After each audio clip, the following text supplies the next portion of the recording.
Congress leader Rahul Gandhi on Friday slammed the Election Commission over allegations in the Maharashtra civic polls. There were complaints that the ink used during the civic polls could be erased. He termed vote chori an anti-national act and accused the Election Commission of gaslighting citizens.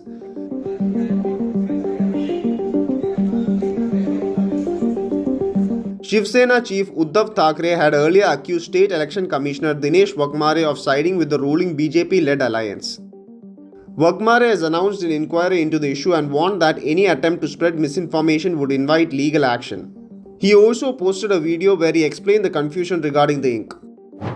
आज सुरू असलेल्या महानगरपालिकेच्या निवडणुकीमध्ये marker पेनची शाई ही पुसले जात आहे. अशा प्रकारे मोठ्या प्रमाणात एक संभ्रम पसरवला जात आहे.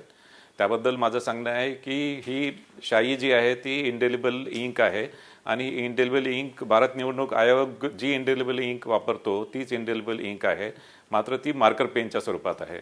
आणि हे मार्कर पेनच्या स्वरूपात राज्य निवडणूक आयोग हे 2011 पासून हे मार्कर पेन वापरत आहे आणि यामध्ये ही शाई आहे, ही शाई ॲक्च्युली पुसली जात नाही आणि विशेष करून ही शाई एकदा लावल्यानंतर त्याच्यामध्ये एक साधारणतः 12 ते 15 सेकंडमध्ये ती ड्राय होते आणि तितक्या कालावधीमध्ये मतदार हा मतदान केंद्रामध्येच असतो आणि या शाईविषयी कुठल्याही प्रकारची शंका उत्पन्न करणे किंवा कुठल्या प्रकारचे व्हिडिओ हे बाहेर प्रसारित केले जात आहे आणि एक मतदारांमध्ये संभ्रम पसरवला जात आहे.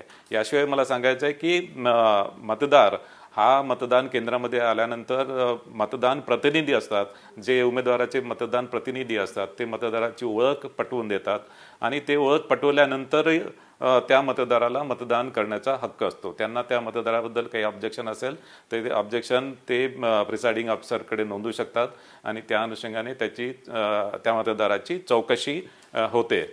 एखादा मतदार मतदान केल्यानंतर पुन्हा मतदान केंद्रामध्ये आला तर त्या संदर्भात आणि यामध्ये मतदान प्रतिनिधी आणि प्रिसाइडिंग ऑफिसर हे त्या संदर्भात तपासतील आणि त्यांना जर आढळून आला की तोच मतदार पुन्हा मतदान करायला आला तर त्या मतदारावर कारवाई केली जाईल.